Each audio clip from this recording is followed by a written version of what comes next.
और आप देख रहे हैं इंडिया पब्लिक खबर। बिहार के बाद अब महाराष्ट्र की राजनीति की चर्चा सियासी गलियारों में उबाल मार रही है। महायुति की सरकार बने अभी 1 साल ही हुआ था कि उससे पहले ही गठबंधन टूटने के आसार भी दिखने लगे हैं। 2024 में हुए लोकसभा चुनाव के दौरान सीएम पद को लेकर जो खींचतान किसी से छिपी नहीं है, नई सरकार के गठन से पहले ही टकराव सामने आने लगा था।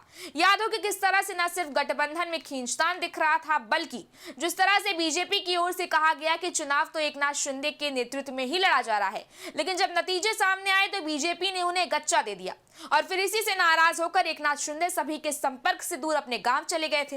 हालांकि इसके बाद नई सरकार का गठन हुआ, मुख्यमंत्री की कुर्सी देवेंद्र फडणवीस के हाथों में सौंप दी गई, लेकिन इसी समझौते की राजनीति में अब बड़ी खाई नजर आने लगी है। एक तरफ जहां एकनाथ शिंदे के फिर से मुख्यमंत्री बनने को लेकर चर्चाओं का बाजार गर्म है, तो वहीं दूसरी तरफ गठबंधन को खोखला करने वाली ये दरारें धीरे धीरे ही सही पर इस कदर खुलकर आने लगी है कि एक दूसरे पर कथित घमंडी और लंका जला देंगे जैसे बयान देने के बाद अब सीएम देवेंद्र फडणवीस ऐसा आग बबूला हुए कि उन्होंने डिप्टी सीएम एकनाथ शिंदे के करीबी के खिलाफ ही जांच बैठा दी है और इससे अब महाराष्ट्र की महायुति सरकार में टूट की खबरें कहीं ना कहीं सच साबित होती नजर आ रही हैं।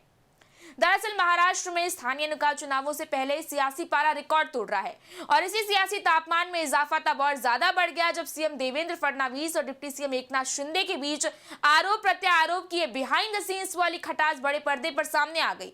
याद हो कि शिंदे ने हाल ही में एक बयान दिया था जिसमें उन्होंने कहा था कि रावण भी घमंडी था, इसलिए उसकी लंका जला दी गई। इसी बयान पर पलटवार करते हुए फडणवीस ने शिंदे पर निशाना साधा और कह दिया कि लंका तो हम जलाएंगे क्योंकि हम भगवान श्री राम को मानने वाले हैं। हम तो लंका में नहीं रहते, हम भगवान राम के अनुयायी हैं, रावण के नहीं। और अभी तो ये आग ठंडी भी नहीं हुई थी कि इससे पहले ही फडणवीस सरकार के एक मंत्री ने भी एक ऐसा बयान दे दिया है जिसने इस पूरे घमासान और एकनाथ शिंदे के फिर से मुख्यमंत्री बनने की अटकलों को और हवा दे दी है। मामला इतना बढ़ गया है कि दोनों एक दूसरे के नेताओं को अपने अपने पाले में लाने की कोशिश में लगे हुए हैं। बात अमित शाह तक भी पहुंची थी, हालांकि वहां भी कोई नतीजा नहीं निकल पाया। वैसे देखें तो महाराष्ट्र की राजनीति हमेशा से ही अप्रत्याशित रही है। ऐसा ही कुछ हमने 2024 में हुए लोकसभा चुनावों के दौरान भी देखा था, लेकिन 2024 के विधानसभा चुनावों के बाद बीजेपी, शिवसेना शिंदे गुट और एनसीपी अजीत पवार गुट की महायुति सरकार की जो इंटरनल पॉलिटिक्स है वो अब खुलकर सामने आ रही है। वो कहीं ना कहीं महाराष्ट्र की सियासत में किसी बड़े तूफान का संकेत भी दे रही है। और इसी बीच फडणवीस सरकार में शिवसेना कोटे से मंत्री दादा भुसे का वो बयान कि महाराष्ट्र के उप मुख्यमंत्री एकनाथ शिंदे ऐसे सीएम रह चुके हैं जो लोगों के दिलों में बसते हैं, जल्द ही लोग उन्हें फिर से राज्य का नेतृत्व करते देखेंगे। ये महज एक बयान नहीं है, बल्कि इस बात का संकेत भी है कि कहीं ना कहीं अब सीएम देवेंद्र फडणवीस की कुर्सी पर संकट के बादल मंडरा रहे हैं। बता दें कि डिप्टी सीएम एकनाथ शिंदे 2022 में उद्धव ठाकरे के खिलाफ बगावत करने के बाद 2024 तक मुख्यमंत्री रहे थे। 2024 में महायुति की जीत के बाद उन्हें हटाकर देवेंद्र फडणवीस को मुख्यमंत्री बनाया गया। शिंदे गुट के लिए निराशाजनक रहा, जिसके बाद अब इस बयान के जरिए शिवसेना, शिंदे गुट, बीजेपी और सीएम फडणवीस पर दबाव बनाने की कोशिश कर रहा है और इसके जरिए वो ये दिखाना चाहते हैं कि एकनाथ शिंदे जनता की पसंद है और उन्हें हटाकर सीएम फडणवीस को सीएम बनाना गठबंधन के भविष्य के लिए बिल्कुल भी सही नहीं है। अब देखिए, इस बयान से ये पूरी तरह साफ है कि शिंदे और उनके समर्थक अपनी खोई हुई मुख्यमंत्री की कुर्सी वापस पाना चाहते हैं और ये सीधे तौर पर मौजूदा मुख्यमंत्री देवेंद्र फडणवीस के लिए एक बड़ी चुनौती है। वहीं उधर सीएम फडणवीस भी पीछे नहीं है। इस चुनौती को भांपते हुए अब उन्होंने एकनाथ शिंदे के करीबियों पर शिकंजा कसना शुरू कर दिया है। यहां तक कि डिप्टी सीएम एकनाथ शिंदे के करीबी के खिलाफ ही जांच बिठा दी है। जी हां, महाराष्ट्र में स्थानीय निकाय चुनाव की सरगर्मियों के बीच सत्तारूढ़ महायुति गठबंधन के अंदर तलवारें खिंच गई हैं। मुख्यमंत्री देवेंद्र फडणवीस ने अपने ही गठबंधन सहयोगी शिवसेना शिंदे गुट की कैबिनेट मंत्री और एकनाथ शिंदे के बेहद करीबी माने जाने वाले सामाजिक न्याय मंत्री संजय शिरसाट के खिलाफ नवी मुंबई में सिडको की लगभग 4500 करोड़ रुपए के बहुचर्चित जमीन घोटाला मामले में औपचारिक जांच समिति गठित कर दी है, जिसके बाद राजनीतिक गलियारों में यह चर्चा जोरों पर है कि स्थानीय निकाय चुनावों में सीट बंटवारे को लेकर पहले से ही चल रही खींचतान के बीच ये जांच शिंदे गुट के लिए एक बड़ा झटका है। शिवसेना शिंदे गुट के कई नेता निजी तौर पर इस कदम से नाराज हैं और इसे अपनों पर ही वार मान रहे हैं। वहीं उधर अजीत पवार गुट इस मामले में मौन धारण करके बैठा है क्योंकि उसे लगता है कि इससे महायुति में उसकी स्थिति मजबूत होगी।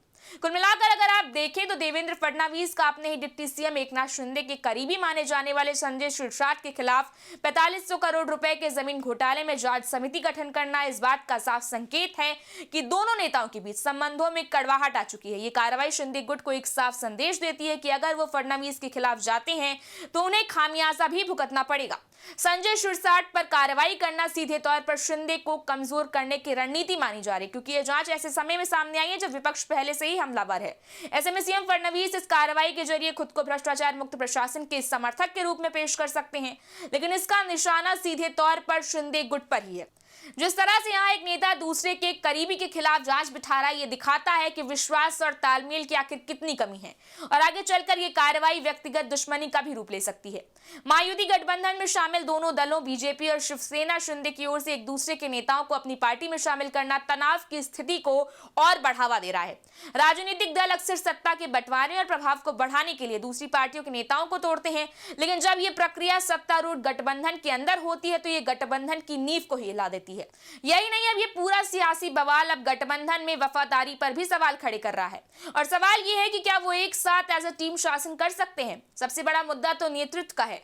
अगर शिंदे गुट फडणवीस के नेतृत्व को खुलेआम चुनौती देता है तो गठबंधन के अंदर अविश्वास पैदा होगा। फडणवीस और शिंदे के बीच सीएम की कुर्सी को लेकर चल रही एक खींचतान सरकार को अस्थिर कर सकती है।